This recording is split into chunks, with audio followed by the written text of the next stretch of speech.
Gospel Banquet today. This is Adania. I trust you're keeping well. As iron sharpens iron, so a man sharpens the countenance of his friend. Like I always say, this platform is for us to sharpen one another, to encourage one another. Because the days that we are in are way beyond perilous. So today, we are going to look at something that is a kind of hindrance to us as Christians, as pilgrims on our way to our destinations. And we know that our work as Christians will be a lot easier if there are no such things as bombs, as disturbances, as distractions, as the attacks of the enemy. But the enemy is always around, doing his job, stealing, killing, and destroying. But the Lord also is with us, the Bible tells us. Today we're going to look at one of those things that the enemy throws at us just to move us away from the right path. Distractions. All through the scriptures, the Bible tells us stories about how people were distracted from what the Lord wanted them to do. Some of them overcame, some of them could not. And today as Christians, we still encounter distractions. In fact, at this time, the distractions of the enemy against us at this time is so loud that our ears can hardly hear any other thing. But the thing is, we are not supposed to be distracted. The thing is, we need to keep going. And when we say distraction, it means that your attention, your concentration has been turned away from its original focus.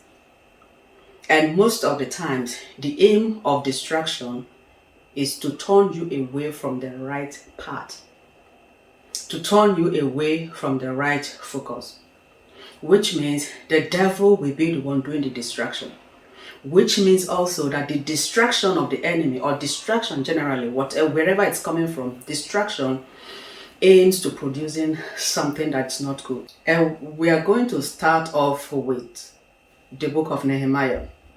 We'll just go through the story of Nehemiah, the way that the king wanted Nehemiah to go back to Jerusalem to rebuild the walls and the gates of Jerusalem. We know the story. And when Nehemiah got there and started building with the people that were there, distractions came from the enemy in the persons of Sanballat and Tobiah. The Bible tells us that these people ganged up against Nehemiah and against the work that he was doing. But Nehemiah did not budge. Nehemiah did not give in to their distractions. Today we cannot deny the fact that many of us have been distracted. The voice, the noise of the enemy is sounding so loud these days that we really need God's help. We know that there are lots of distractions against us these days. The noise of the enemy is so loud and so high-pitched that it's very difficult for you not to hear it. The aim of it is just to distract you, just to turn your gaze away, just to make you not to do what you're supposed to do. We'll just look a bit at the book of Nehemiah and see what the scripture has for us there. Nehemiah chapter 2 verse 10. When Sanballat the Horonite and Tobiah the servant, the Ammonite, heard of it grieved them exceedingly that there was come a man to seek the welfare of the children of Israel. It's so clear here. Sanballat and Tobias heard that Nehemiah had come to do what the Lord has asked him to do. But they were not happy. The Bible said they were exceedingly grieved.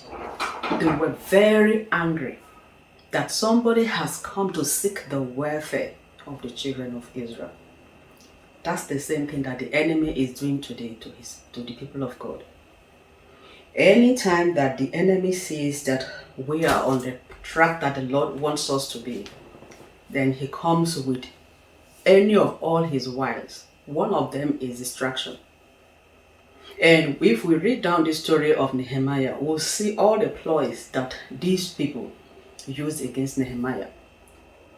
If he uses this style today and it doesn't work, he's going to change style and use something else. But at the end of the day, he wants to turn your face and your concentration away from where you're focused. In this case, Sanballat and Tobias, they conspired against Nehemiah and the people. They mocked them. They laughed at them. They reported them to the governor. They did all sorts of things against them.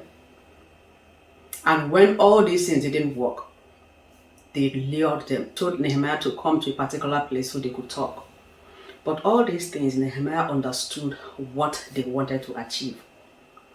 So he didn't yield. We're going to come back to Nehemiah, but let's look also at the book of Second Kings, the story of Elijah and Elisha. When Elijah was supposed to be taken up into heaven, Elisha was his servant. And so in 2 Kings chapter 2, Elijah and Elisha set out to go to where God was going to take him up in a chariot of fire. So Elijah told Elisha not to follow, but Elisha insisted. Elisha was bent on following Elijah wherever he went. And then it got to a point they were moving from Gilgal to Bethel until they got to Jordan. It got to a point Elijah asked Elisha, "What do you want from me?" And Elisha said, "A double portion of your spirit upon me." And Elijah said, "You have asked a hard thing, but if you see me taken up, you will get it. If you don't see me, you will not get it. If you see me being taken up, you will get it. If you don't see me, you will not get it." Elijah said Elisha asked a hard thing, but I think that the condition that Elijah gave was even harder. Seeing somebody being taken up in a wide wind before he received what he wanted to receive, in the midst of all the noises and distractions of the sons of the prophets, and also the distraction from within. Because we have to understand that distractions are not just the noises you hear from outside. There are also noises from within, the voices from within, the decisions, the indecisions, the things that go on your mind from within. They can distract you. So Elisha fought against all the distractions. Elijah said, "You asked a hard thing." The condition that he gave was even harder. But Elisha continued, and he beat all the distractions and saw Elijah taken up.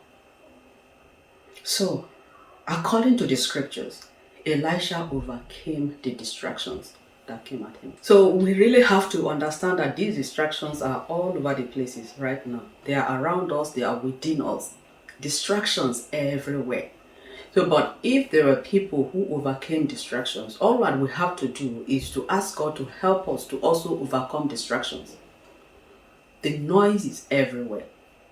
Even the internet that we know is so beneficial to us today, do we think that is a kind of distraction? It is definitely a kind of distraction if we are not able to handle it well. So, but these people overcame. Elisha overcame. Nehemiah overcame. We're going to look also at somebody in the scripture who did not overcome the distraction.